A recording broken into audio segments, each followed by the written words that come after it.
débute le chapitre 9 qui s'appelle Le devoir éternel, Nitya Dharma, la connaissance matérielle et la civilisation.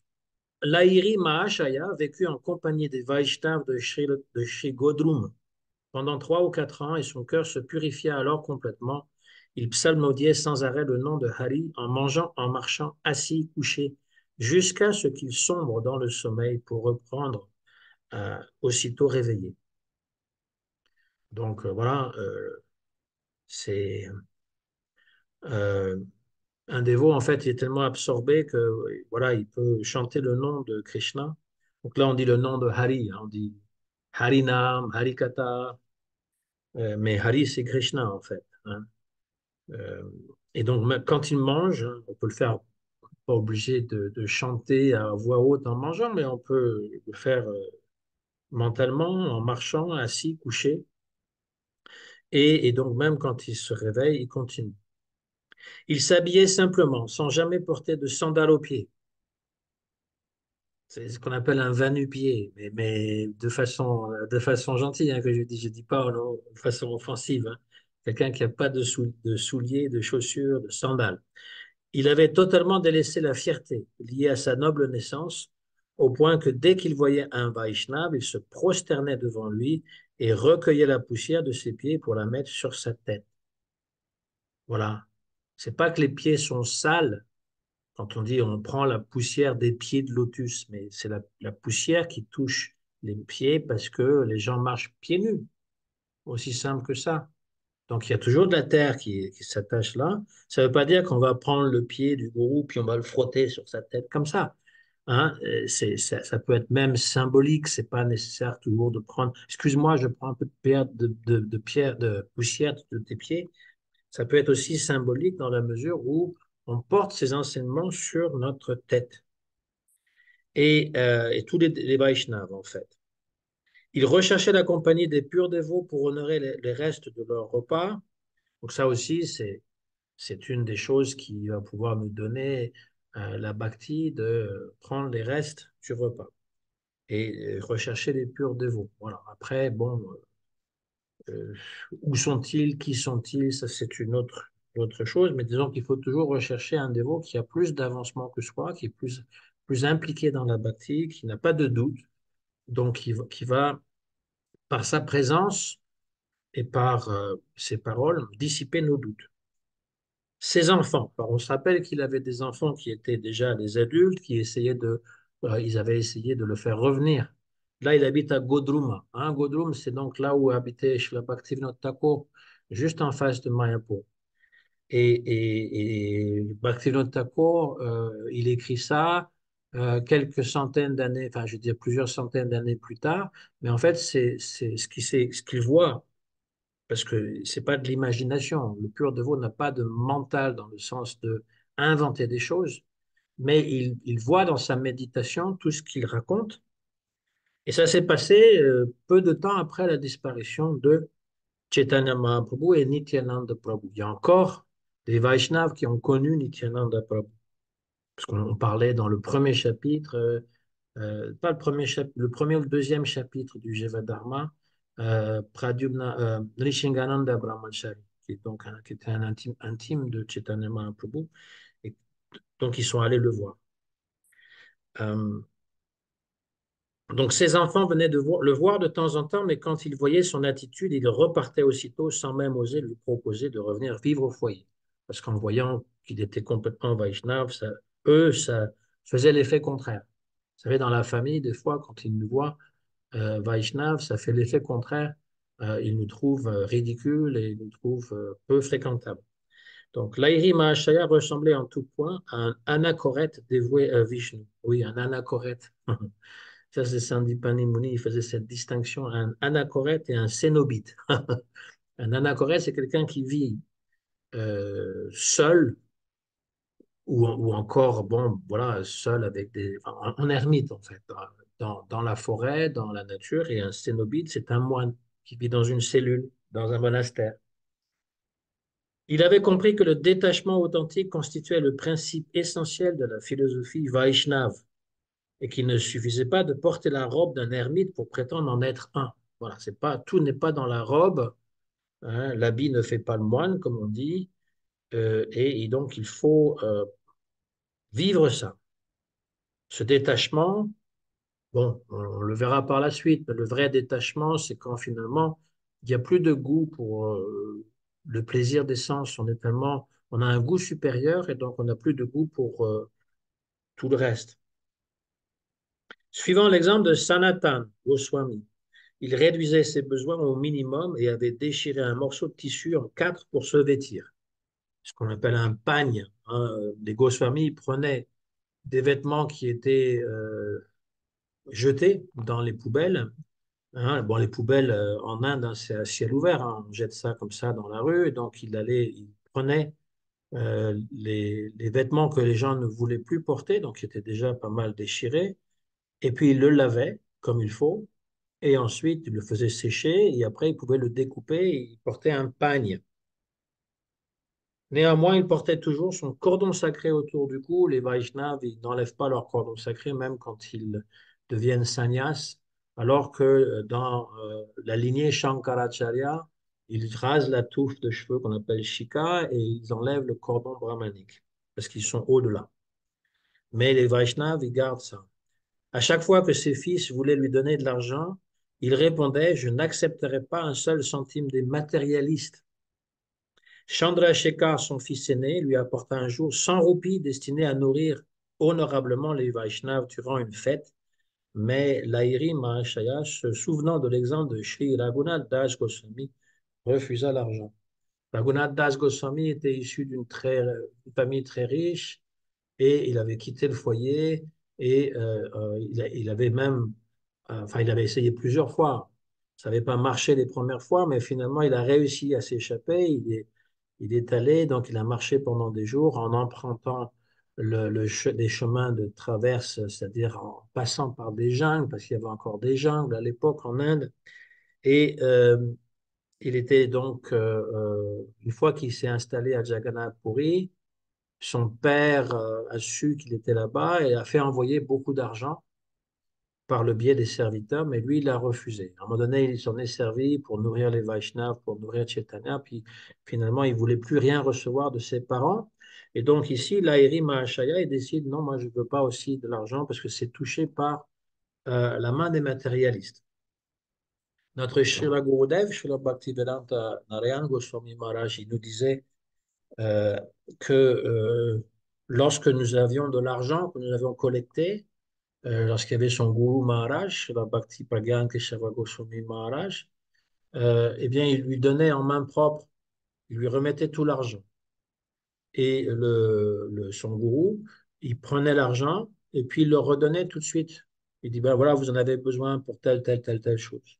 Donc on peut se poser la question pourquoi il le prenait pour le redonner. Parce qu'il disait, je prends le karma, tout le karma qui est associé à cet argent, puisque l'argent, c'est le fruit du travail, c'est le salaire, et donc on l'utilise à tort ou à travers. Déjà, on peut faire un métier qui n'est pas tellement honorable, on ne sait pas d'où vient cet argent, on ne sait pas non plus si les gens qui l'avaient se lavent, hein, et parfois les gens ont les mains sales, et donc l'argent devient sale. Et quand on prend cet argent et que directement on dépense, même pour acheter du boga, par exemple, pour les murtis, on peut être contaminé par cet argent. Donc là, le gourou qui absorbe tout, il est comme un feu. Vous avez un feu gigantesque, vous mettez, vous jetez des choses, ça ne va pas l'affecter, même si vous jetez de l'eau, ça ne va pas l'affecter parce qu'il consomme tout. Et donc, tout le karma qui est associé à cet argent, le pur bhakta, il le purifie, il peut redonner. C'est ça l'idée. Quand on garde quelque chose pour soi, eh bien, on peut être exposé à des problèmes. Mais bon, évidemment, on n'a pas toujours le gourou proche pour lui remettre l'argent. Et puis, il ne faut pas que ça devienne un rituel. Si tous les disciples commencent à venir voir le gourou, lui donner l'argent, il va commencer à penser que ça devient un peu lourd, quoi. Donc, ça, c'est le principe de savoir qu'on ne doit pas, on doit utiliser l'argent à bon escient et donc avec une conscience pure. Voilà, c'est ça l'idée. Et puis, il s'agit des Babaji, là, hein. Là, on parle, alors, Il n'est pas encore Babaji, mais il vit avec les Babaji. Et on parle des vrais Babaji, parce que parfois on entend les Babaji de Radhakund, les Babaji de Vrindavan, comme quoi le gourou, il ne veut pas qu'on les fréquente. Mais c'est pas pour les rejeter complètement. Il y a des Babaji qui peuvent être d'authentiques spiritualistes, mais il y a aussi ceux qui euh, prennent parfois la bhakti euh, à la légère. Voilà. C'est-à-dire qu'on n'a pas besoin de suivre beaucoup de règles. On est immédiatement, on est immédiatement identifié à comment dire, une manjari, parce que souvent c'est dans Madhurya qu'ils sont, et donc les Babaji de Radhakund, on nous dit, hein, moi je vais pas aller les fréquenter, parce que c'est simplement parce que chez la Prabhupada, mon Gurudev et tous les autres Vaishnavas dans le Gaudiya, ils nous mettent en garde parce que les Babaji, des fois, ils sont assez experts pour nous dire, bah, vous n'avez rien compris. Et la Guru Parampara que vous suivez n'est pas la bonne. Il faut tout rejeter, on va tout vous redonner pour de vrai, etc. Donc de rejeter la Guru Parampara, c'est quand même très... Et de rejeter son propre gourou, là, c'est une offense très grave. Donc là, ces Babaji-là, c'était Babaji naturels parce que à l'époque, il n'y avait pas comment dire, le sannyas et tout ça avec le danda et puis la robe safran, etc. Ça, c'est Srila Bhaktisiddhanta qui a réintroduit ça. Et donc, les Vaishnavas qui renonçaient, ils devenaient, ils ne se faisaient pas nécessairement appeler Babaji non plus, hein. Baba, c'est un saint homme, voilà, c'est quelqu'un qui est tranquille, hein. Et il vivait avec le strict nécessaire, comme les Goswamis. Les Goswamis étaient plus des Babaji que des sannyasis comme on l'entend aujourd'hui. Alors, un jour, Paramahamsa Babaji, donc celui qui était pratiquement l'aîné là-bas, il lui dit, Lahiri Mahashaya, à présent, il n'y a plus de place, plus de trace en toi d'une quelconque attitude propre à un non-dévot. Bien que nous ayons tous fait de vœux de pauvreté, nous apprenons encore par ton exemple ce qu'est le détachement. Il ne te reste plus qu'à accepter un nom spirituel pour que tout soit parfait. À l'époque, c'était voilà, Raghunath Das Goswami, ou là, ici, la Rima Shaya, donc il refusait d'avoir de l'argent. Il refusait même pour l'engager pour les autres Vaishnavas, il refusait. Voilà, ça c'était la pratique. Et 100 roupies que voulait lui donner son fils aîné, c'était beaucoup d'argent à l'époque. Dans les années 70, déjà, 10 roupies, on pouvait acheter quelque chose, même avec une roupie. Aujourd'hui, on ne va pas bien loin avec 10 roupies, et un roupie, ça ne représente rien du tout. Donc, vous imaginez à l'époque, hein, il y a 500 ans, 100 roupies, c'était quand même une grosse somme. Donc, là, il lui dit un nom spirituel, parce que ça, c'est une des choses, hein, de porter les marques du Vaishnav sur son corps, le tilak, le kuntimala. Moi, je le cache toujours un peu parce que à cause du travail que je fais, mais je l'ai toujours autour de moi. Des fois, ça dépasse, mais je ne le mets pas trop, trop. Et puis, le nom de Vishnu, donc sur le corps, pas marqué au fer rouge comme le font ceux qui suivent Ramanuja Acharya. Le nom sacré, ça fait partie des samskaras positifs, c'est-à-dire les signes distinctifs du Vaishnav. Et là, Lahiri Mahashaya répond, vous êtes le maître spirituel de mon maître spirituel, donc le Paramaguru, alors faites comme bon vous semblera. Ah, le Paramaguru, c'est important ça. Parce que des fois, on fait référence au gourou et on oublie qu'il vient lui aussi d'une lignée. C'est-à-dire qu'il faut respecter le Paramaguru.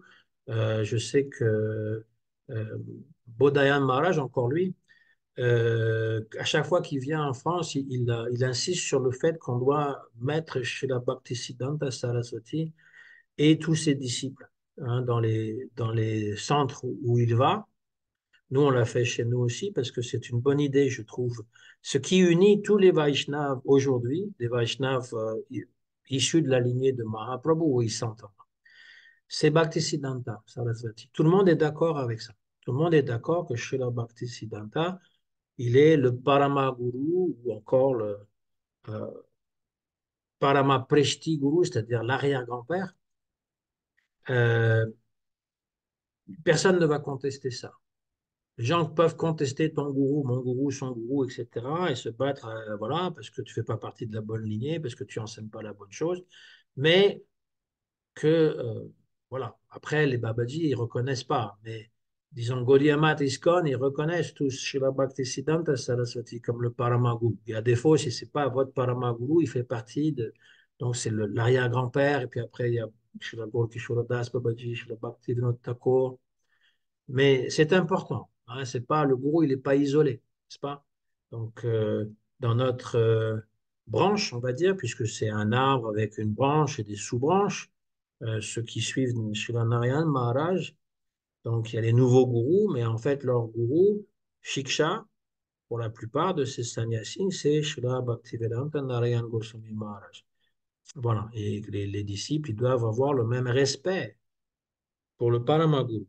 Donc là, il lui dit, tu peux faire ce que tu veux, tu es le maître spirituel de mon maître spirituel. Bon, on a utilisé le vous parce que c'est une marque de respect, n'est-ce pas? En français. Ça existe aussi en hindi, mais bon, pourquoi pas l'utiliser? Babaji répond, tu viens de Shantipur, lieu de résidence de Shri Adwaita, tu t'appelleras donc Adwaita Das. Lahiri Mahashaya se prosterna en tombant de tout son corps sur le sol et accepta avec gratitude ce nouveau nom.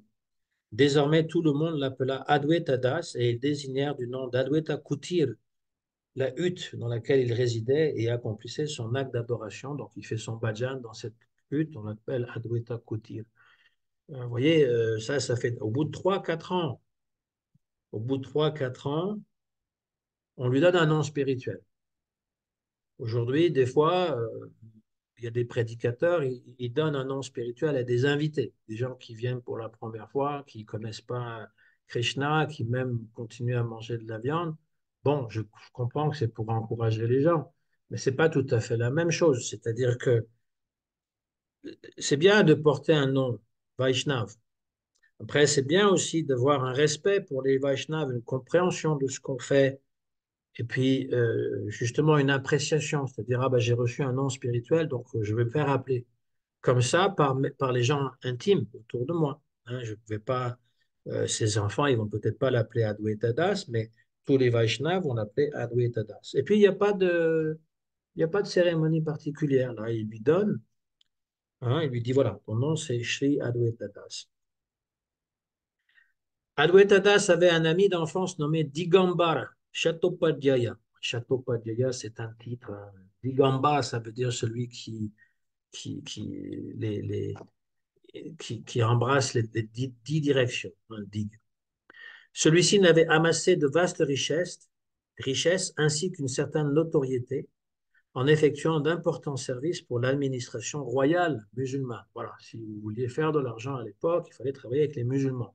C'est ce qui est arrivé avec Sri Rupa et Sanatana Goswami avant qu'ils suivent Chaitanya Mahaprabhu. En fait, ils avaient été enrôlés d'office, hein, par force, parce qu'ils étaient très intelligents.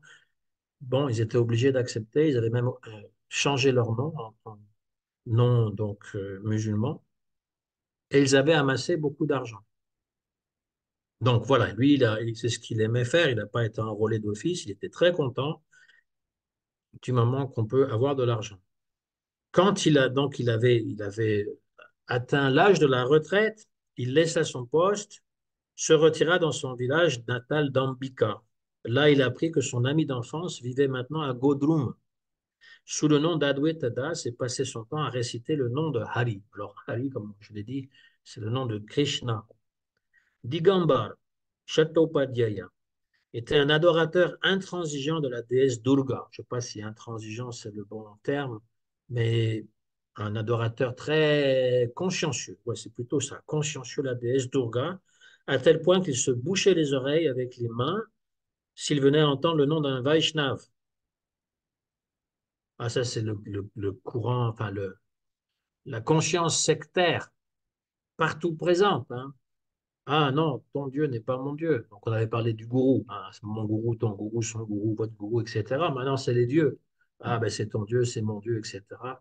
Donc les chrétiens considèrent que tous les dieux étrangers, en particulier les dieux hindous, ce sont des idoles, ce sont des mauvais dieux ou des dieux inexistants qui ont été inventés.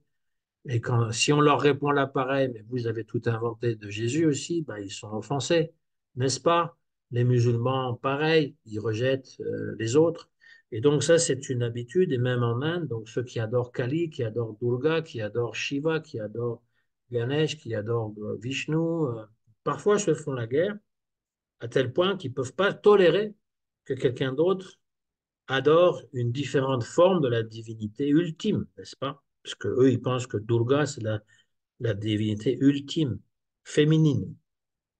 Quand il a pris la condition de son vieil ami, donc cet homme qui adorait Kali ou Durga, il associa celle-ci à une déchéance et dit à son domestique, Bamonadas, affrète sur le champ une barque, que je puisse traverser le Gange et me rendre à Godrum.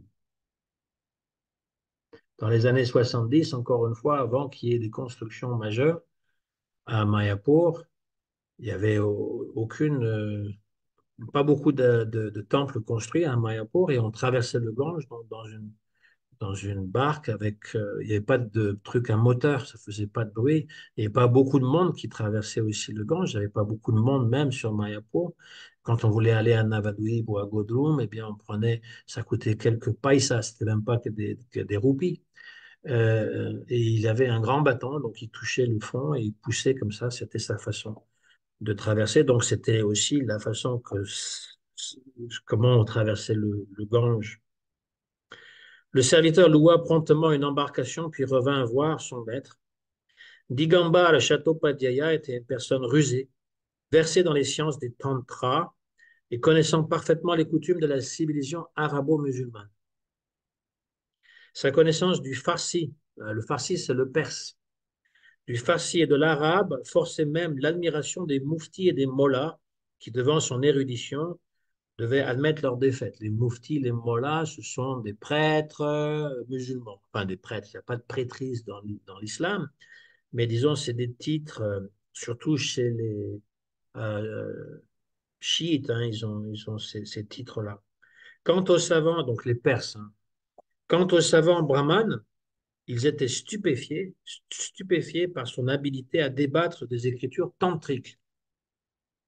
À Delhi, Lucknow et d'autres villes, il s'était forgé une solide réputation de rhétoricien et durant son temps libre, il avait même composé un livre intitulé Tantra Sangraha, le résumé de tout le Tantra, hein, dans lequel il étalait c'est pas une exégèse, c'est moi qui ai mis ça, mais des fois quand on le relit, on se dit, ok, on aurait pu trouver un autre mot, dans lequel il étalait son érudition, voilà, des textes traditionnels à travers ses commentaires. Et en fait, il l'étalait, il montrait, je suis quelqu'un de très savant. Digambar emmena son précieux livre avec lui et l'esprit combatif grimpa à bord de l'embarcation. 6 heures plus tard, lui et son serviteur arrivèrent à Godrum. Digambar demanda à une personne avisée d'aller avertir Adwaita Das de son arrivée pendant qu'il resterait à attendre dans la barque. Le messager de Digambar trouva Adwaita Das assis dans sa hutte en train de réciter le saint nom et s'inclina avec révérence devant lui. Voilà, s'incliner avec révérence, ça c'est pas mal ça. Hein, s'incline. Qui êtes-vous et que me voulez-vous? Il est poli, il veut vous voir. S'exclama Adwetadas. Puis, peut-être pas avec l'intonation que je donne. Il dit, qui êtes-vous? Mais gentiment, il lui dit, voilà, avec courtoisie. L'homme répondit, j'ai été envoyé par le vénérable Digambar Chattopadhyaya. Celui-ci se demande si vous vous souvenez de lui ou si vous l'avez oublié. Adwetadas, plein d'enthousiasme, demanda, Digambar, où est-il? Bien sûr que je me souviens de lui. C'est mon ami d'enfance. Comment pourrais-je l'oublier? Est-il lui aussi devenu un dévot de Hari? Hein, nous aussi, on a des amis qu'on a connus dans l'enfance, dans l'adolescence, et si on les rencontre, on est content de les voir, mais on ne réalise pas à quel point on est devenu différent. Hein, nous, on s'est intéressé à Krishna, et ça fait des années, et parfois, ben, on tombe sur quelqu'un qui est complètement athée et qui croit absolument en rien, et donc au bout de pas longtemps, on remarque qu'on n'a vraiment plus rien en commun. Mais la première réaction, c'est ah oui, je me rappelle, comment vas-tu, etc. Donc, Adwaita Das lui demande, Pourquoi reste-t-il là-bas? Pourquoi ne vient-il pas me voir? En entendant ces mots accueillants, le coursier partit immédiatement informer Digambar, lequel arriva à l'ermitage d'Adwaita 1 heure plus tard. Moi, c'était quand même un peu loin, accompagné d'autres personnes de la bonne société. Bah oui, lui, il vient de la haute société, c'est quelqu'un d'important, donc il a des bagages, il a des malles, il a des serviteurs. Digambar avait toujours été un homme affable. Il fut donc rempli de joie en voyant son vieil ami. Prenant Adwaita Das dans ses bras, il entama une chanson qu'il avait lui-même composée. Voilà, je ne vais pas vous la chanter, mais je vais vous lire la traduction. Ô Kali, la déesse, ô Kali qui dans les trois mondes peut comprendre, qui dans les trois mondes peut comprendre tes actes merveilleux. Parfois tu assumes la forme d'un homme, quelquefois celle d'une femme, et d'autres fois encore tu es d'une humeur féroce. Quand tu es Brahma, tu crées l'univers. Quand tu es Shiva, tu le détruis. Et quand tu es Vishnu, tu le pénètres et maintiens en vie tous les êtres vivants. En tant que Sri Krishna, tu déambules dans la forêt de Vrindavan en jouant de la flûte. Ou encore, tu apparais à Navadvip sous les traits de Chaitanya Mahaprabhu et tu enivres tout le monde par le chant du saint nom de Hari. Voilà sa conception. Kali, ben, elle assume toutes les formes. Hein. Ça nous paraît surprenant qu'elle peut être à la fois Brahma, Vishnu, Shiva, Krishna, Chaitanya, mais pour ses adorateurs, en fait, Kali, Durga, eh bien, elle est l'énergie qui fait vivre tous les dieux, et sans elle, les dieux n'existent pas. Voilà ce que ça veut dire. Ultimement, c'est très impersonnel. Hein. Donc, il chante ça tout heureux. Voilà. L'autre ne dit rien, hein, il tolère. Adwaita Das offrit à Digambar Chattopadhyaya une natte, hein, enfin, je veux dire, pour s'asseoir, hein, en disant, viens près de moi, mon frère, viens. Tant de temps s'est écoulé depuis notre dernière rencontre. Digambar s'assit, et les larmes aux yeux pleins d'affection prononça ces mots. Mon frère, Kalidas, que vais-je faire à présent? Tu es devenu un renonçant et tu n'honores ni les dieux ni les devoirs religieux. Je suis revenu du Pendjab, rempli d'espoir, mais tous nos amis d'hier s'en sont allés, tous ont quitté ce monde. Maintenant, il ne reste que toi et moi. Je pensais que je pourrais de temps à autre traverser le Gange pour te rencontrer à Shantipur et que toi, tu aurais pu faire de même et me rendre visite à Ambika. Nous aurions pu ainsi passer le peu de temps qu'il nous reste encore à vivre, à chanter et à étudier ensemble les tantras. Hélas, quel cruel coup de sort! Tu es devenu aussi inutile qu'une bouse de vache qui ne sert plus à rien. Ni dans cette vie, ni dans la suivante, comment une telle chose a pu t'arriver? Ah. De se faire traiter de bouse de vache par son ami, quand même, c'est pas très sympa.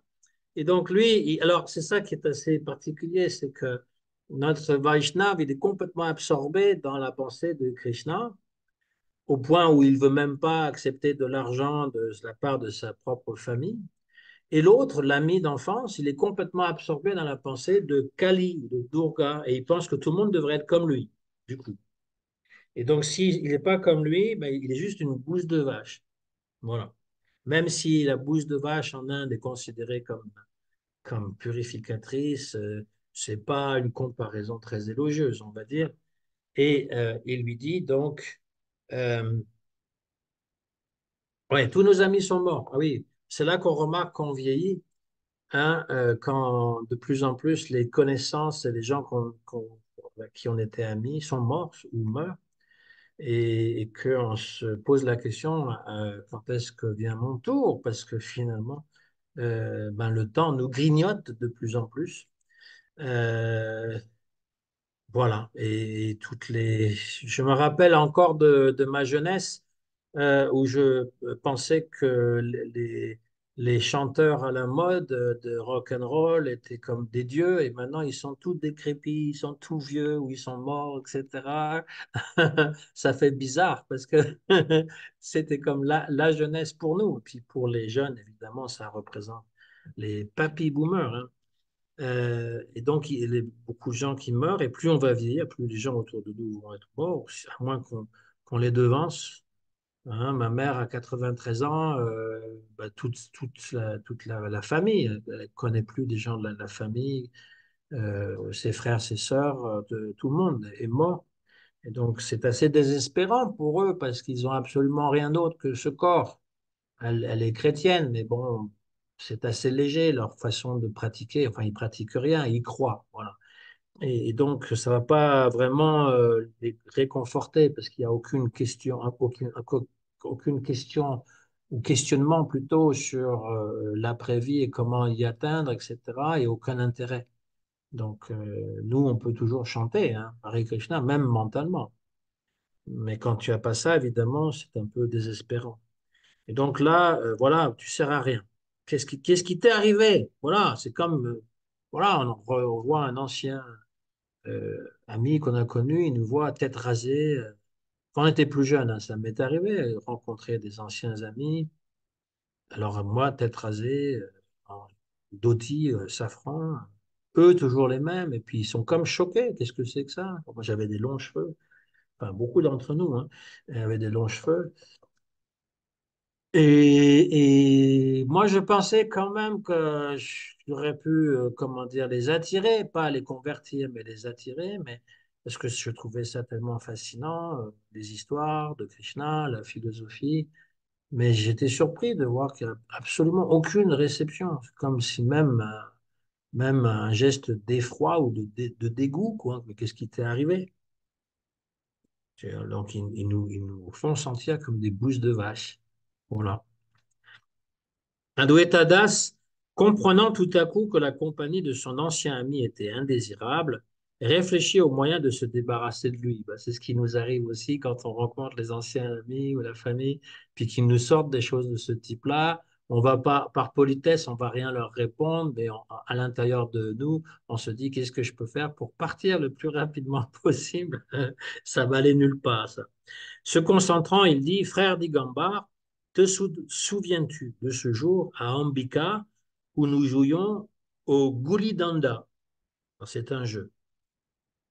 Hein. Le Guli Danda, on a mis une note, c'est un ancien sport populaire qu'on pourrait croire être l'origine du cricket. Les Indiens, ils jouent au cricket, c'est une espèce de baseball. Bon, c'est pas ni le baseball ni le cricket, et ils sont très connus, ils sont connus en France, sont pratiqués en France, mais là-bas, c'est vraiment très important. Hein. Je veux dire, Euh, le joueur de cricket, le meilleur, c'est comme notre Zidane ou je sais plus, Mboté. Bon, voilà.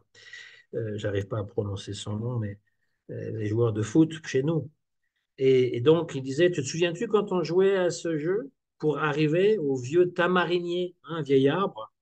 Dit Gambard, oui, je me souviens très bien. C'était le tamarinier qui était à côté de la maison de Goridas Pandit. Gornitai avait pour habitude de s'asseoir sous cet arbre. Ben oui, il habite à Ambika Kalna. C'est la fameuse histoire où il y a Goridas qui invite Gorenitai de venir dans sa maison.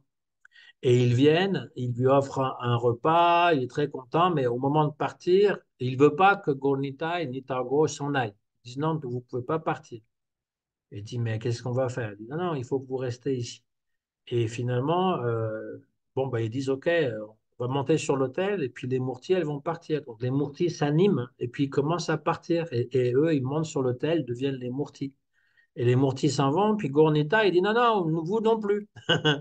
Je vous interdis de partir. Et ça dure pendant un certain temps, c'est-à-dire qu'il y a ce jeu entre les Mourtis installés sur l'hôtel, et puis les vrais Nitago, et le Goridas Pandit. Donc il y a un chant hein, que l'on chante parfois ce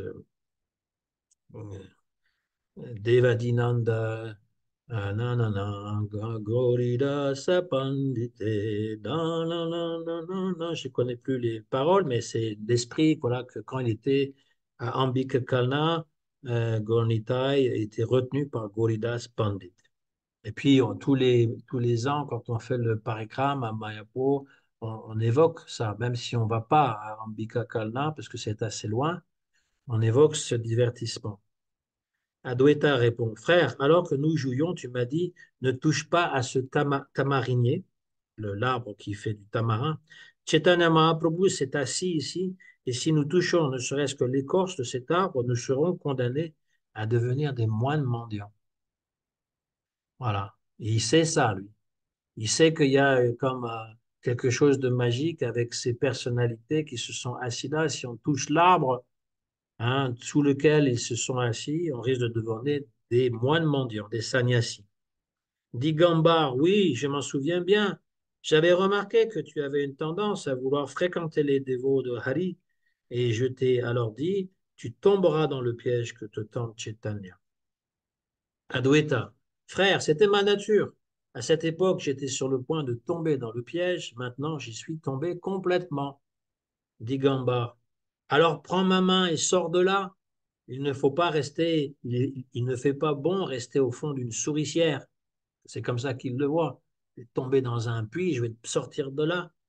Adwaita répond, frère, je suis très heureux dans cette fosse et je prie pour y rester toujours. Touche ce siège juste une fois et tu comprendras par toi-même. Dit Gambard, c'est déjà tout vu. Au début, cela ressemble au bonheur, mais à la longue, tu te rendras compte que ce n'est que tromperie.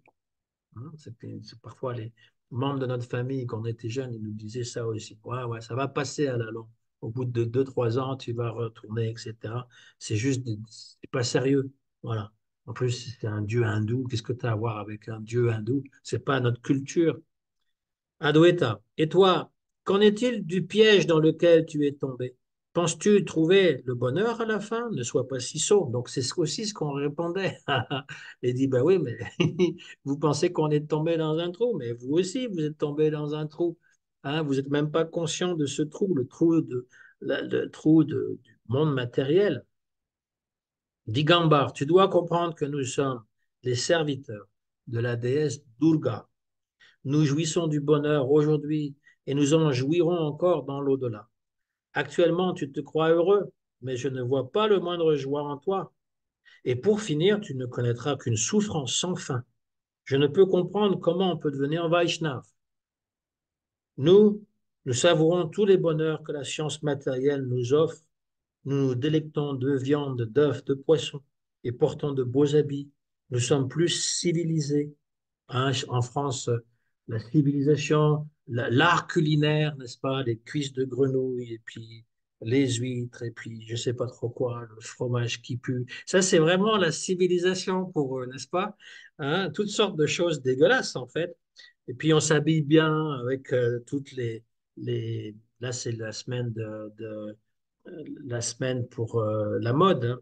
Et donc, Gucci et Prada, Louis Vuitton et Chanel et Christian Dior. Ma femme, elle travaille, c'est fait, là.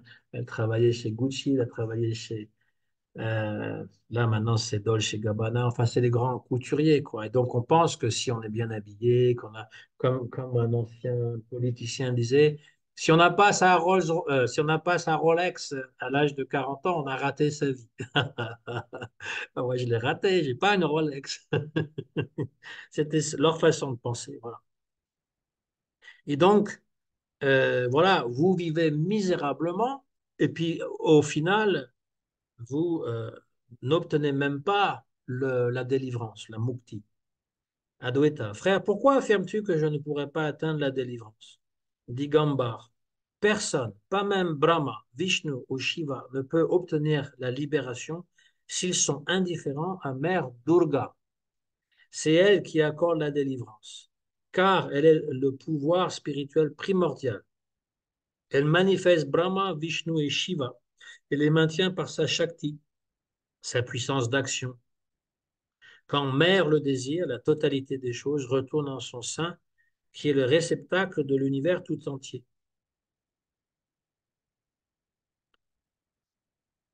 Ça, c'est la conception hein, des Shaktas, ceux qui adorent la Shakti. Chez la Bhaktivinoda Thakur, euh, puisque sa famille, elle était adorateur de Durga, parce qu'il y a beaucoup d'adorateurs de Durga au Bengale, il connaissait un peu ces pratiques et ce que cela impliquait, c'est-à-dire cette conception que les dieux, euh, ils peuvent même pas faire ce qu'ils font si ce n'est pas par l'aide de la Shakti. On verra par la suite, hein, parce que Srila Bhaktivinoda Thakur, il développe le sujet pour montrer qu'en fait, nous sommes d'accord avec l'idée de la Shakti, qu'elle est même le moteur qui va, comment dire, qui va pousser les dieux à agir. Hein. Chaque dieu a une parèdre, et en particulier Krishna, eh ben, c'est Srimati Radharani. C'est elle qui le motive à faire beaucoup de choses. Hein. Si à Vrindavan, il soulève une colline immense sur son petit doigt gauche, hein, parce que c'est lié au cœur, pendant 6 jours, c'est parce que c'est Radharani qui l'inspire, qui lui donne la force de le faire. Bien sûr, Krishna, il peut faire ce qu'il veut, mais la Shakti, sa Radha, c'est tout pour lui, n'est-ce pas? Donc, cette conception de la Shakti, elle est aussi dans Gaudiya Vaishnav, beaucoup plus que chez les autres Vaishnavas, hein, parce que même si Ramanujacharya, il accepte que Lakshmi Devi est donc l'épouse de Vishnu et qu'elle a sur le même pied d'égalité, quand même, à Sri Rangam, le grand temple dans le sud de l'Inde, eh bien, Lakshmi est sur un autel séparé, pas avec Vishnu. Et la plupart des acharyas, ils adoraient Vishnu seul, même si Lakshmi, elle était considérée comme l'égale de Vishnu, il était seul. D'ailleurs, les Goswamis de Vrindavan aussi au début, c'était Krishna tout seul. Radharani elle était comprise mais invisible. Donc les murtis de Radha pour Govindaji par exemple, et puis pour Madan Mohan, et puis aussi pour Gopinath ont été apportés par la suite. Gopinath, oui, même 2 fois, 2 Radharani ont été apportés à Radha Gopinath. Euh, c'est quelque chose de tout à fait nouveau, ça, de mettre Radharani à côté de Krishna. Et donc, cette importance de la Shakti, elle est tout à fait présente. Alors, il y a même des groupes Vaishnav à Vrindavan qui n'adorent que Radharani, qui vont mettre Radharani supérieur à Krishna. Ça, c'est pas le Siddhanta. Ça, c'est pas le bon Siddhanta. Krishna et Bhagavan et Radharani, elle est sur le même pied d'égalité au terme de rasa. Voilà. Elle émane de lui, elle n'est pas différente de lui, mais c'est Krishna Stu Bhagavan Swayam. Alors il lui demande, as-tu voué une adoration à la mer pour invoquer sa miséricorde? Adwaita Das répond, Mère Durga est-elle une entité consciente ou de la matière inerte? C'est intéressant comme question parce que dans l'idée Prakriti Purusha du Sankhya, Prakriti est la matière, c'est de la matière inerte. Et c'est Purusha qui anime la matière. Donc il lui pose cette question, est-ce que c'est une entité consciente comme le Purusha ou une matière inerte? Digamba. Elle est la conscience personnifiée et elle possède une volonté indépendante. C'est par son seul désir que l'esprit est créé, l'esprit de Purusha. En fait, lui, il inverse les choses. La Prakriti est l'origine de tout. C'est elle la conscience. Hein, que dans le Vedanta, on dit la conscience, c'est le Brahman. Donc pour eux, ce n'est pas une Shakti, c'est le Brahman lui-même. Et donc, en fait, c'est la différence entre Brahmavad et Vaishnav, c'est qu'ils disent que Brahman, il a une Shakti. C'est pour ça que le monde peut être créé. Cette Shakti, elle est d'abord Antaranga Shakti, c'est Srimati Radhika, mais elle peut aussi, il y a aussi la Jiva Shakti, d'où émanent tous les êtres vivants, et la Bahiranga Shakti ou Maya Shakti, c'est-à-dire l'énergie illusoire qui crée le monde. Donc ça, c'est tout un débat philosophico-religieux hein, qui s'installe entre eux.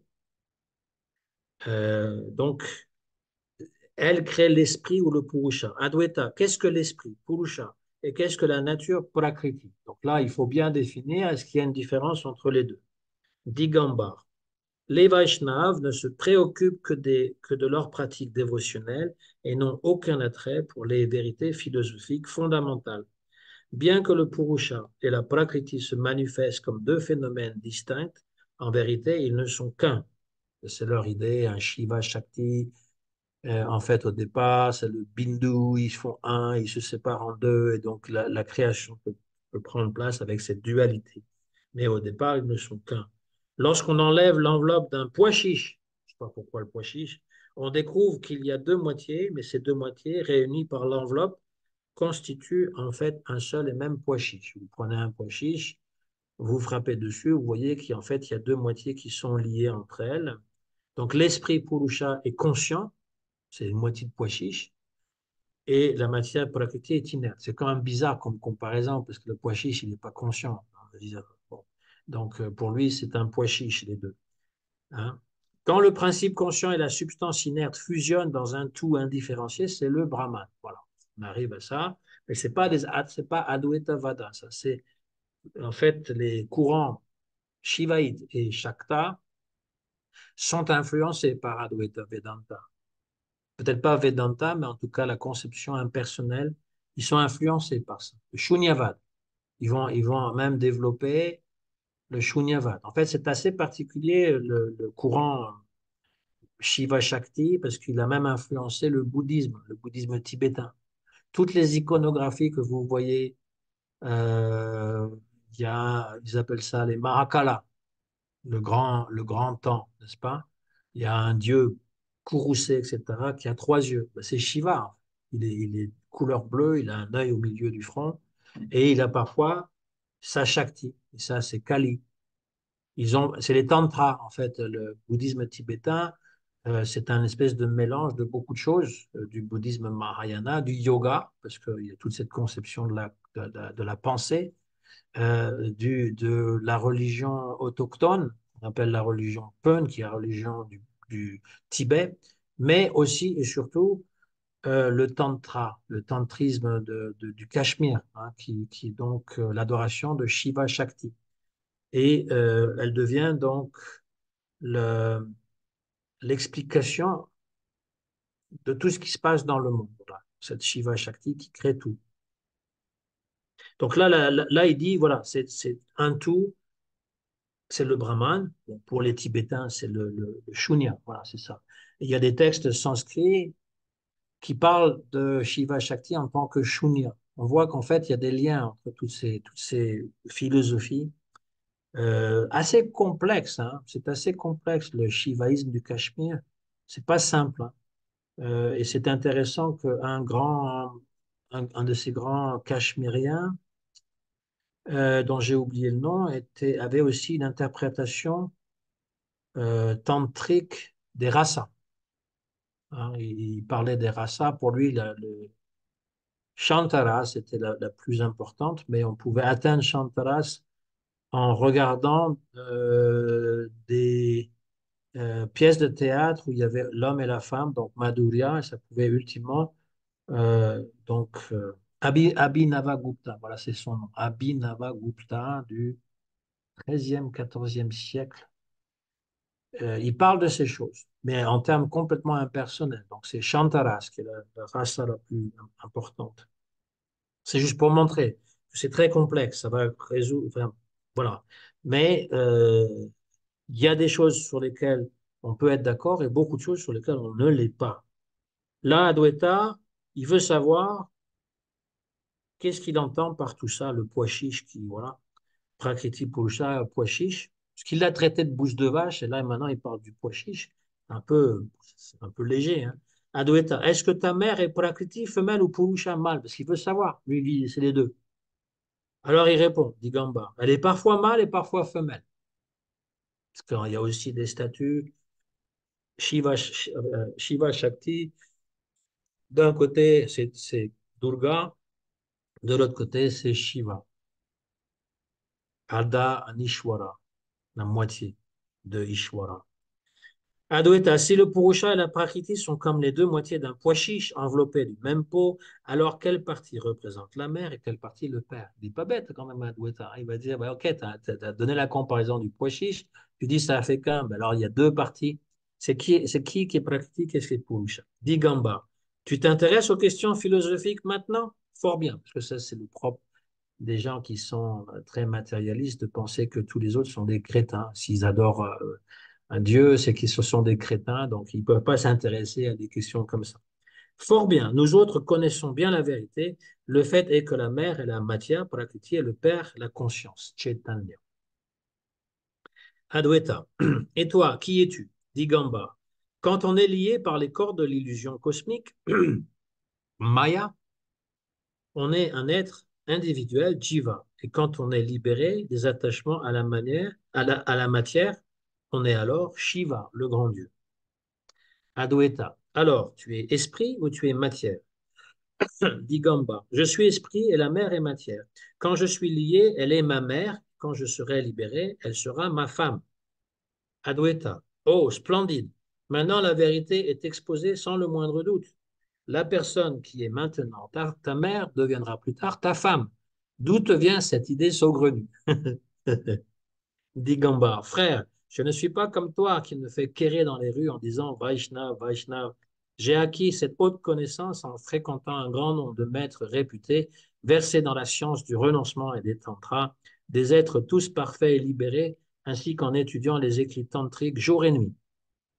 Si tu le souhaites, je peux aussi te préparer à comprendre cette connaissance. Donc ça, c'est aussi typique des personnes qui sont bornées, très matérialistes, quand on fait voir la contradiction de leurs propos, au lieu de voir la logique, ils vont se réfugier derrière des grands traités, des maîtres réputés qu'ils ne connaissent pas, qu'ils ne peuvent pas expliquer aussi simplement que ça, parce que quand même, de dire quand je suis conditionné, eh bien, Durga, c'est ma mère, et une fois que je suis libéré, je deviens Shiva, c'est-à-dire je deviens son mari. Là encore, hein, après la bouse de vache, le pois chiche, l'adultère, enfin, c'est pas l'adultère, c'est comment on appelle ça, c'est- l'inceste. C'est quand même grave. On est vraiment, alors les comparaisons sont vraiment pas très douteuses, quoi. Donc Adwaita Das pense tout bas, quelle infortune. Mais à voix haute, il dit, très bien, alors aie la bonté de m'expliquer quelque chose. Qu'est-ce que la civilisation et en quoi consiste la science matérielle? Donc ça, c'est aussi typique, hein. Des fois, on a quelqu'un qui est barbant, enfin, dans la discussion philosophique, on voit que ça va nulle part. Et puis on pense tout bas, quelle infortune, mais tout, on dit, OK, on continue le débat, etc. Donc, Digamba répond à propos de la civilisation. Est civilisé celui qui parle avec courtoisie en société, qui s'habille de manière plaisante et respectable, qui mange et se conduit de manière à ne pas choquer autrui. Vous autres Vaishnavas ne faites rien de tout cela. Adwaita, pourquoi dis-tu cela? Digamba, vous êtes fondamentalement asocial, car vous ne fréquentez pas les gens du monde. C'est vrai, il a raison. C'est vrai, les Vaishnavas, ils sont asocial, ça ne veut pas dire anti-social. Asocial, ça veut dire que, bon, on s'en fout un peu. On va pas faire comment dire, du pillard. Et puis, des fois, c'est nécessaire parce que si je sais pas, si on veut inviter les gens ou si on veut faire quelque chose de particulier ou si c'est la famille, voilà, on se prête au jeu. Mais en fait, ben, je sais pas, enfin, pour moi en tout cas, je m'ennuie beaucoup des fois dans les réunions de famille. Je veux pas y rester trop longtemps. Je m'ennuie pas tout le temps, mais disons que on a des choses mieux à faire que ça. Donc, vous êtes fondamental, asocial, voilà. Les Vaishnavas n'ont jamais appris à se rendre aimables par de douces paroles. Dès qu'ils rencontrent quelqu'un, ils le somment de chanter le nom de Hari. Pourquoi? N'ont-ils pas d'autres sujets de conversation?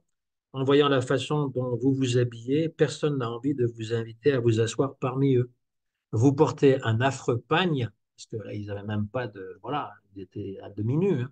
Une touffe de cheveux ridicules sur le sommet du crâne, ça c'est la chica, et un collier de perles autour du cou. Je ne sais pas pourquoi ça le dérange, mais bon, c'est comme ça. Mais ça se voit, hein, quand tu as trois lignées comme ça. Moi, si je ne le porte pas, c'est que Malati, elle le porte. Donc, les gens de mon église, ils voient ça. Et si je porte en même temps, ils vont tout de suite penser que c'est une secte, hein, parce que si tout le monde a le même, voilà. Il y a des Vaishnavas qui viennent, ils ont tous les mêmes. Alors, quel genre de tenue est cela? Et vous mangez seulement des pommes de terre et des racines. Voilà. Les gens, ils se moquent de nous, hein, la façon voilà, les dhotis. Je me rappelle encore une fois, quand j'étais jeune, quand on allait chanter dans la rue, Donc, il y avait des gens qui imitaient les Indiens. Ils faisaient wou, wou, wou, wou, wou, comme ça, à danser avec nous. D'autres qui nous jetaient de l'eau sale par la fenêtre, des œufs aussi, qui nous lançaient des œufs. La police qui nous embarquait régulièrement dans le panier à salade. Je me rappelle une fois, je faisais, comment dire, c'était dans une tour, alors c'était dans un endroit très populaire, une espèce de cité. Et donc, je faisais un immeuble. On allait de porte en porte pour essayer de vendre des choses. Et donc, une fois, il y a une petite fille qui ouvre la porte, elle me voit, elle part à crier «Ah!» comme ça, puis elle, elle reclaque la porte, qui se rouvre 2 secondes plus tard. Le père qui ouvre dit «Qu'est-ce que c'est que ça?» Comme si j'avais été un assassin ou je sais pas trop quoi. Donc, ça faisait vraiment très bizarre, quoi. Donc, ils se moquent de nous, la façon qu'on se s'habille, la façon qu'on la chica sur le haut du crâne, puis après, les choses qu'on mange, ils essayent toujours de nous dire que la viande, c'est bon. Moi, des fois, il y a des repas, donc je peux pas manger grand-chose. Et on est toujours en train de me dire, tu sais, c'est vraiment bon, hein, la viande, etc. Et j'ai envie de leur dire, ben non, ben, ça m'attire pas du tout et ça sent pas très bon non plus. Mais je leur dis pas parce que je veux pas rentrer dans une polémique. Mais ça, c'est leur pensée. Et là, je suis même pas habillé en dévot en tant que dévot. Je suis dans mon rôle. Mais les gens, ils sont tout de suite en train de vous juger, en train de vous rejeter parce que on est différents.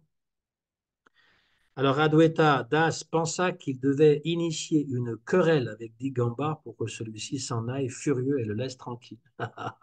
Ça, c'est le dernier recours. On n'arrive pas à se débarrasser de quelqu'un. On essaye de créer une querelle comme ça. Il va s'en aller furieux.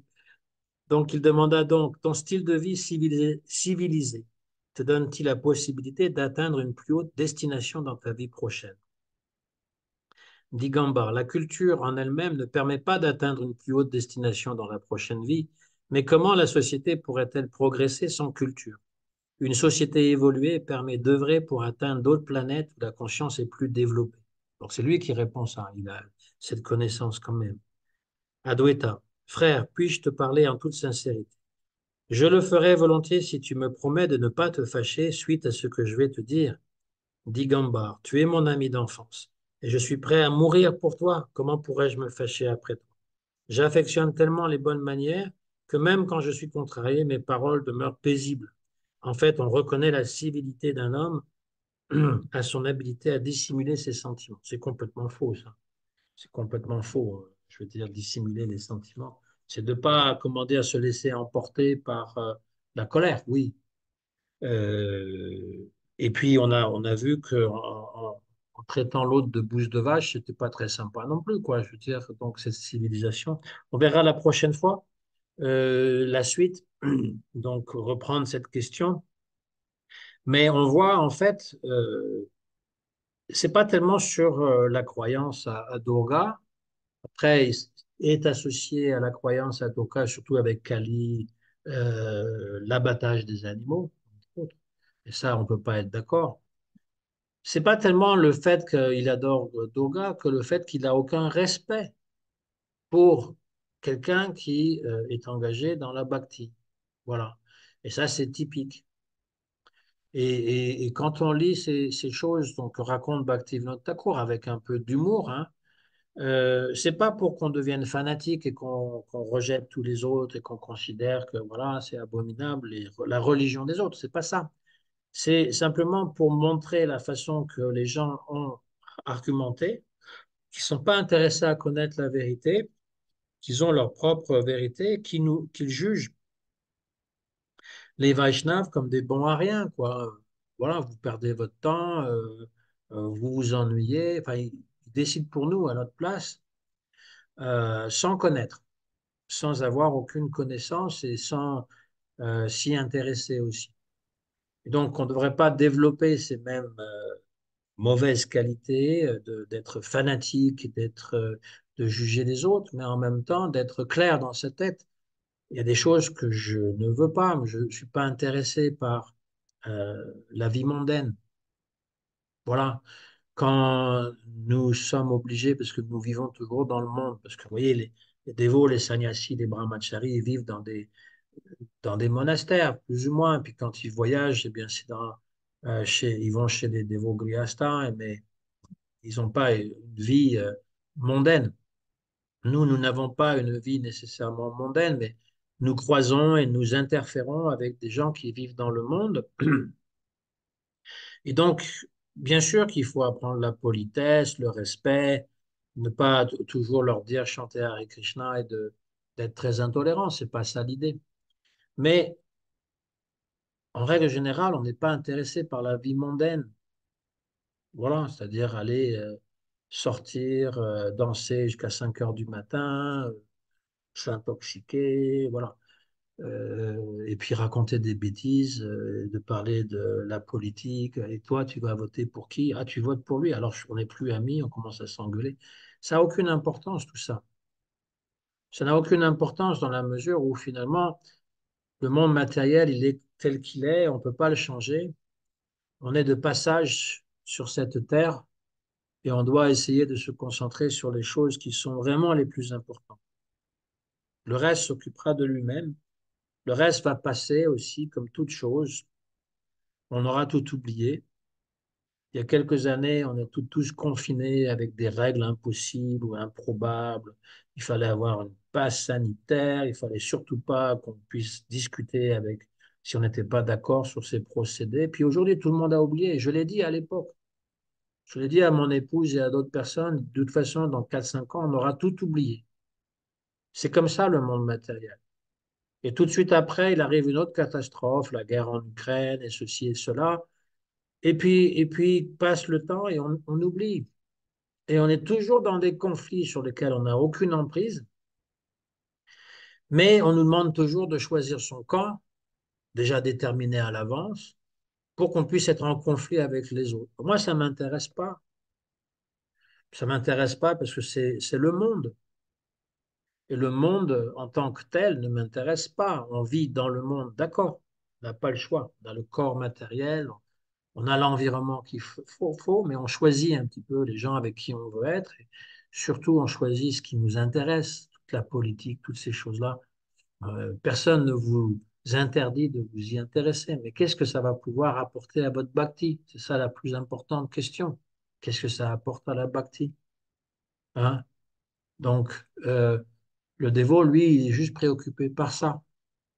Et s'il peut donner cette instruction à d'autres, même des gens qui ne sont pas nécessairement des dévots, c'est pour les aider, c'est pas pour les convertir, c'est pas pour faire un dévot de plus qu'on va pouvoir initier et remplir dans une grande feuille, voilà, le nombre de dévots qu'on a fait. C'est pas ça qui est l'enjeu. L'enjeu, c'est de parler de Krishna, d'écouter les histoires de Krishna, de penser à Krishna, de penser à son gourou, puisque la question avait été posée, hein, de penser toujours à son gourou 3 fois par jour, mais même si c'est pas le corps physique du gourou, c'est l'enseignement, la gourou parampara, c'est de toujours avoir ça dans la tête. C'est ça qui est important. Donc voilà, moi j'ai fini pour ce passage-là. S'il y a des questions ou des commentaires, c'est le moment sur le sujet, évidemment. Alors moi j'en aurais, mais je sais pas si parce que moi ce qui me fait penser à cet échange de Digambara, il reflète aussi dans son discours en fait le vrai abandon enfin le vrai abandon. Euh, comment dire?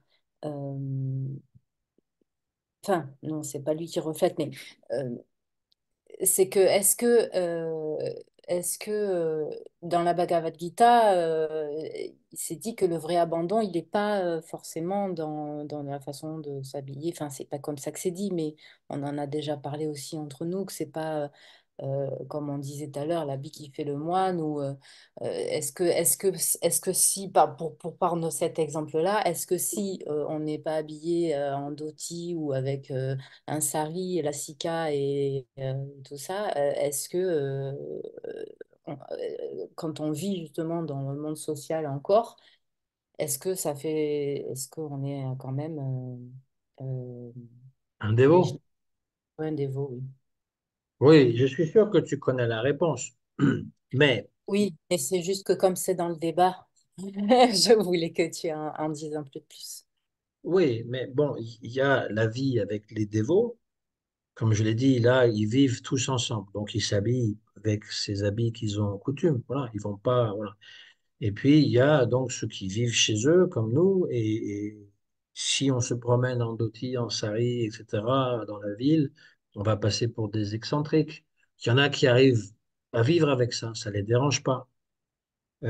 Après, travailler, ce serait un peu plus difficile si on a un travail avec d'autres personnes.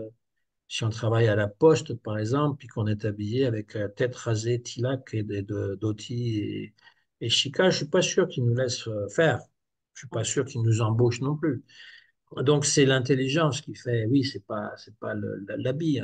Quand on est devant le gourou, eh bien, c'est un peu une négligence de venir en blue jean parce que le sari pour les femmes, le dhoti pour les hommes, ça met dans une certaine conscience. Ça Ouais. nous met dans une certaine conscience. On sait très bien que si on est habillé en dhoti, on va pas aller, je sais pas moi, fumer une cigarette dehors, par exemple. Enfin, il y en a qui peuvent le faire parce que tout passe aujourd'hui, mais normalement, ça nous donne. C'est pas qu'on fume des cigarettes quand on est habillé en blue jean. C'est pas ce que je suis en train de dire. Mais ce que je veux dire, c'est qu'on peut pas agir n'importe comment. On a les yeux qui sont rivés sur nous. Voilà. Donc, et puis en même temps, c'est avec les autres dévots, eh bien, on se reconnaît entre nous. C'est le signe qu'on a reçu aussi du gourou, le nom spirituel et tout ça. Voilà. Donc, c'est entre nous. Voilà. Moi, quand je vais dans un endroit, surtout si c'est pas loin, enfin, si c'est dans la région parisienne, si c'est loin, ça va. Mais si c'est proche, même à Paris, j'évite de sortir en dhoti, etc. La semaine prochaine, c'est le Ratha Yatra. Mm. Bon, en général, je porte un pantalon blanc et puis une kurta, mais pas le dhoti, surtout près de mon lieu de travail, parce que là, les gens, ils comprendront vraiment pas. Mm. Après, bon, je sais que, oui, Donc, ce que je veux dire, c'est que dans son argumentation, le tigre d'Ambar, il a raison. Enfin, euh, voilà, il y a plein de choses qui sont justes dans son argumentation. ouais, mais Euh, pour lui, Digamba, pour lui, on ne devrait jamais s'habiller comme un Vaishnav parce que c'est ridicule. Voilà, ça va plus loin que ça. C'est pas, il lui dit pas, écoute, quand tu viens nous voir, habille-toi normalement. Il dit pas comme ça. Moi, j'ai appris assez vite que, puisque mes parents, ils n'aimaient pas me voir habillé en dhoti, etc., que quand j'allais les voir, je m'habillais, voilà, comme tout le monde. C'est pas la peine de les déranger pour les déranger. À part si on est un sannyasi, donc du coup, on va pas voir sa famille aussi souvent, quoi. Mm. Parce que quand il dit, c'est pas pour défendre, hein, je le sais, mais c'est pour justement aller ce propos-là. Quand il dit qu'il faut pas déranger en fait la société en fait en étant en étant un petit peu voilà en parlant courtois et en s'habiller de manière plaisante et Oui, on a respectable pour compris, on a compris. On doit aussi se comporter avec courtoisie et puis être poli. On a compris ça. C'est pas ce qu'il dit. Lui, ça. il dit abandonne tout ça. D'accord. Il dit simplement tout ça, c'est de la connerie, en gros. Abandonne tout ça. Redeviens un être civilisé. Ça veut dire que là, pour l'instant, parce qu'il dérange personne, Adwaita Das, il dérange personne. Il est avec d'autres Vaishnavas, ils habitent sur leur île. Donc, il ne sait pas comme s'il allait dans son ancienne maison ou aller voir ses anciens amis habillé comme ça. Donc, l'autre, il lui dit, abandonne tout ça, c'est du n'importe quoi, reviens avec nous. C'est ce que, voilà. Donc, quand on a fait l'expérience de vivre dans le temple, parce qu'à l'époque, c'était vraiment vivre dans le temple, c'était la seule façon d'être dévot, ben, il y avait ça, il y avait l'intérieur, l'extérieur. Comment est-ce qu'on... Donc moi, souvent, j'ai vu des membres de ma famille habillés en dévot, mais à chaque fois, j'avais le même accueil. C'est-à-dire, ils trouvent ça bizarre, ils me demandent pourquoi je m'habille comme ça, pourquoi je me rase la tête. Ils comprennent pas. C'est pas comme si j'étais devenu un moine chrétien. Ils pourraient comprendre ça, parce que c'est dans la coutume. Mm. Mais comme c'est pas dans leur coutume, et puis que ça vient un peu, ça vient les agresser carrément. Donc après, moi j'ai compris qu'il valait mieux que je me montre plus sobre, donc aller habillé comme tout le monde, voilà. Mais si j'étais resté dans le temple, si j'étais devenu sannyasi par exemple, ben, je garderais quand même mon habit de sannyas. Pourquoi est-ce que ça serait interdit? Mathieu Ricard, qui est Ouais. bouddhiste, voilà, il est toujours habillé dans ses habits bouddhistes avec la tête parfaitement rasée. Et pourtant, il passe à la télévision, il écrit des livres, on le considère avec respect, etc. Donc, après, les Krishna, malheureusement, ça, cette espèce d'étiquette d'être une secte, Mm. hein, D'être parce que, un peu au-dessus, quoi. hein, D'être un quoi? peu en dehors, au-dessus. Non, mais secte dans le sens de personnes qui sont manipulées par un gourou qui leur lave le cerveau, c'est plutôt comme ça, hein. Les Krishna, ils font partie, ils sont sur la liste du gouvernement comme secte dangereuse Mais je- qui enlève toute responsabilité aux gens, alors qu'on ne considère pas Mathieu Ricard, qui a vécu 25 ans dans les Himalayas, on ne le considère pas comme faisant partie d'une secte. C'est un peu bon, l'ignorance, hein, parce que pourquoi est-ce que ce serait moins sectaire chez des bouddhistes tibétains que chez des dévots de Krishna? Bon, chez les bouddhistes tibétains, c'est la même chose. La plupart des gens qui viennent, là, je vois la grande pagode de Vincennes à côté, à 200 mètres, il y a une maison tibétaine, et donc il y a un moine tibétain du Tibet, et puis il y a plein d'Occidentaux qui viennent le voir. Ils donnent des initiations, ils font de la méditation, etc. Les gens, ils s'habillent normalement. C'est que les moines qui s'habillent comme ça. Donc, il y a peut-être ce statut-là. Pour l'instant, les dévots de Krishna, ils ne sont pas assez connus, mais on voit que même en Inde, c'était mal vu, alors qu'on voit toutes sortes de gens là-bas, des gens Mm. parfaitement excentriques, à moitié tout nus, enfin, des sadhus dans la rue qui sont complètement couverts de cendres et qui ont les cheveux dreadlock et puis qui ont fumé 10 grammes de shit, et donc ils ont les yeux tout rouges. Ça n'a pas l'air de déranger personne, hein. Mais le dévot de Krishna, voilà.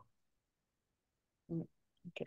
Donc il y a la coutume, oui, si on doit régulièrement être avec les gens, rencontrer les gens, à moins qu'ils nous aient acceptés comme étant un moine qui vit dans son truc, il n'y a pas de raison pour nous de nous promener comme ça dans la rue, habillés en dévot. Enfin, pour aujourd'hui, parce que peut-être dans 100 ans, ça aura changé. On pourra se promener comme se promènent les juifs hassidiques dans certains quartiers où ils sont toutes, je veux dire, de noir vêtus avec leurs grands chapeaux et puis leurs papillotes, etc.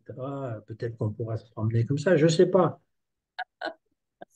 Oui, oui, Rabbi Jacob, mais je veux dire, je veux dire que pour l'instant, c'est pas encore connu, mais si on gardait si on de raison garder, comme on dit, et d'agir un peu comme, non pas un repoussoir, c'est pas si important que ça.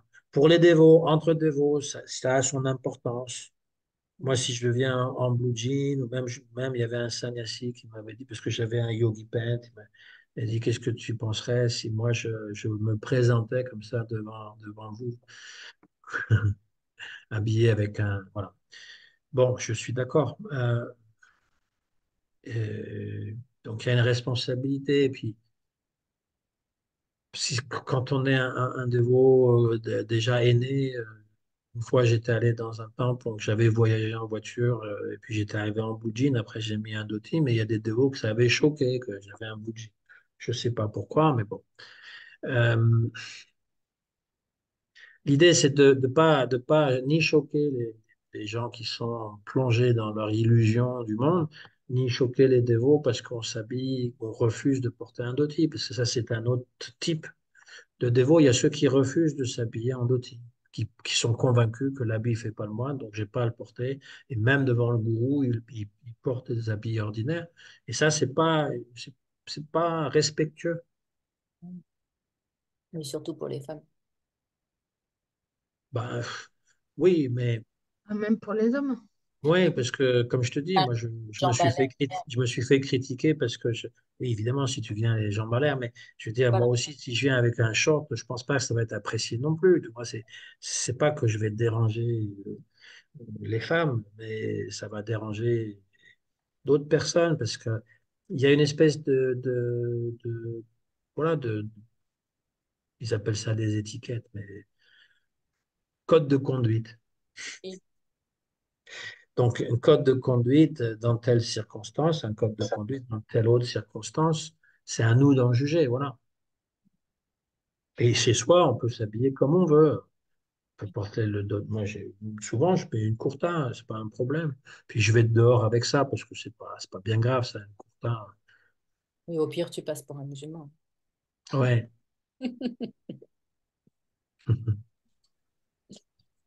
Ok, merci. Ok. Moi, Ok. Ouais. j'aurais une question, ou un commentaire. C'est quand tu parlais de la prakriti du Purusha. Ouais. Donc, c'est comme la croyance selon laquelle la vie provient de la matière. C'est Ouais. un peu ce qu'il dit. C'est, Non. Il dit pas exactement ça parce que que la vie vienne de la matière, c'est le Sankhya. Sankhya athée, qui dit que en fait la Prakriti, voilà, elle peut donner naissance à quelque chose sans qu'il y ait de Dieu créateur.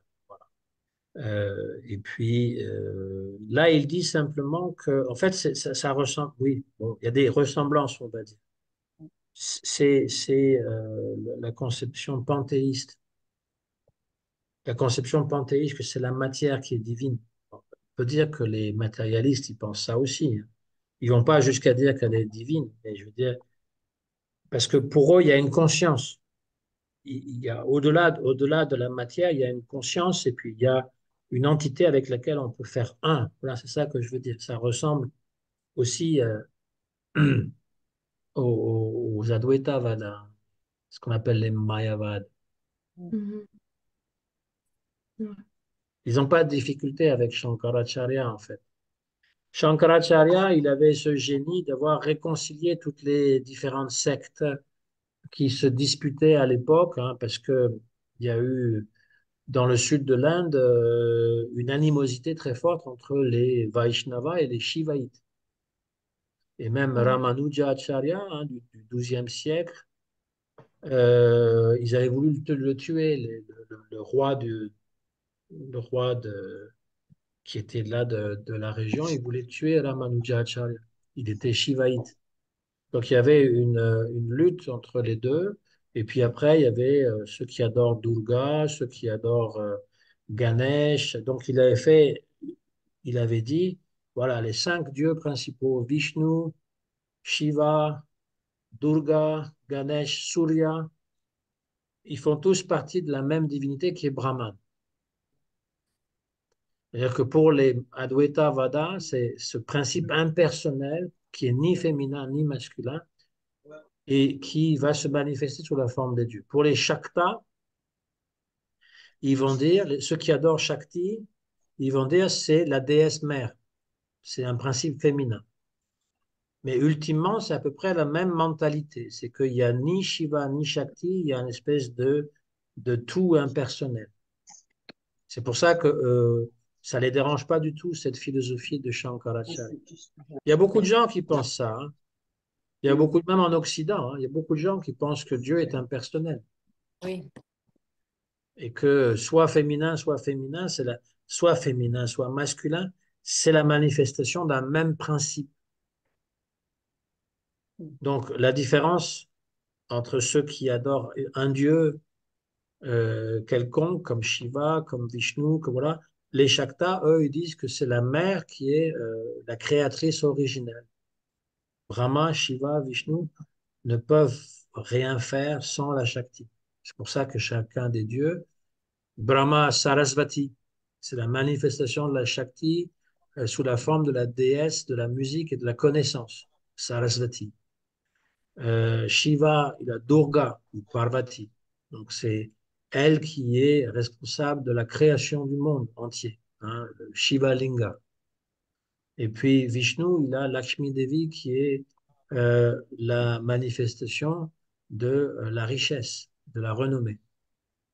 Et donc, les gens adorent Lakshmi Devi, Durga Devi, Sarasvati, pour avoir soit la connaissance, soit euh, faire de la musique, de la poésie, avoir de l'argent, avoir de la renommée, euh, avoir une femme parfaite.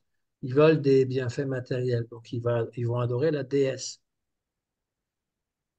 Parce que dans l'Inde, c'est pas, même si le statut de l'homme prédomine par rapport à la femme, la conception religieuse de la divinité, elle n'est pas uniquement masculine, comme ça l'est en Occident et dans le judéo-christianisme, islam, c'est une conception d'un Dieu mâle,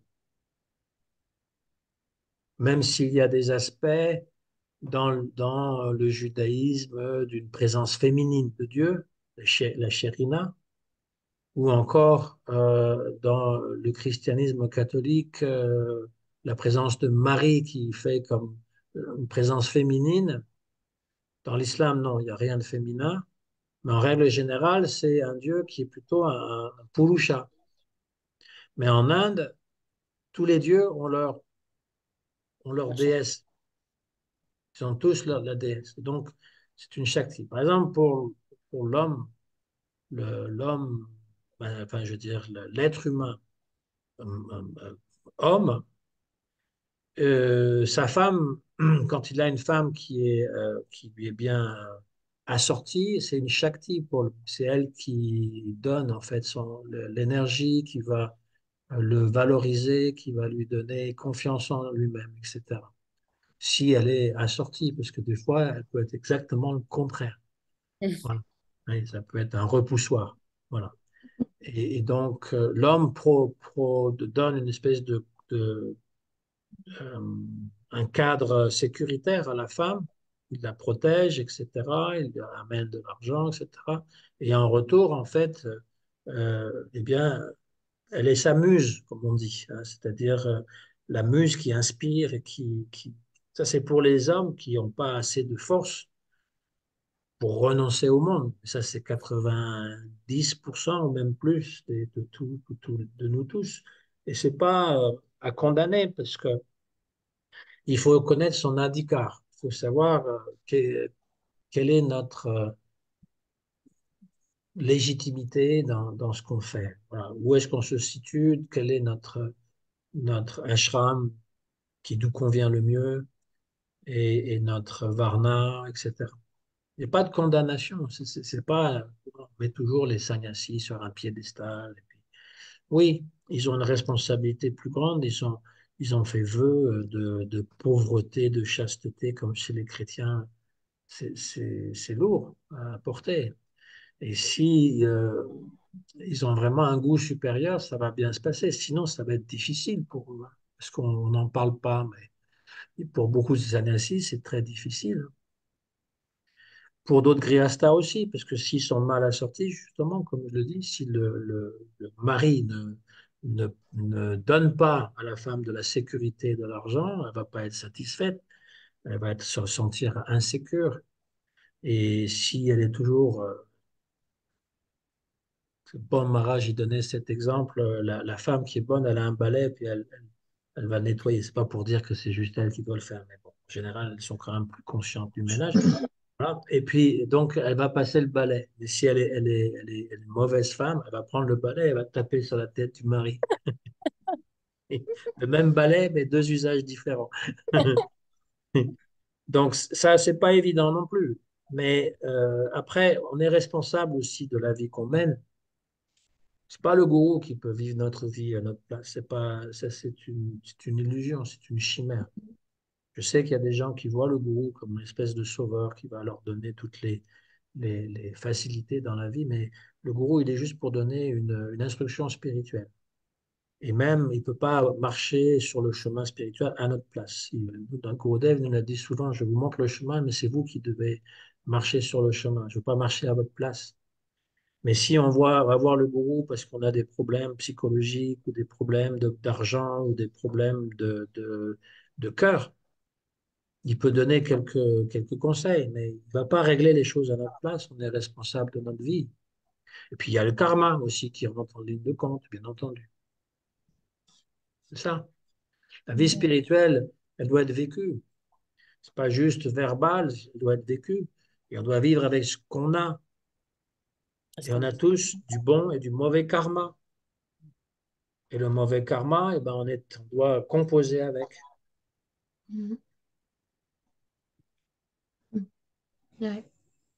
Dans le Maharaj, il disait, il a dit à Mirepoix, là, en aparté à quelques disciples, que ce que tu viens de dire, que en fait, on attend du gourou justement qu'il nous dise fais ci, fais ça, tout ça, etc. Et il dit mais non, le gourou, il est absorbé en fait, tout le temps. Il est absorbé avec, dans les divertissements, dans les rasas, tout ça, etc.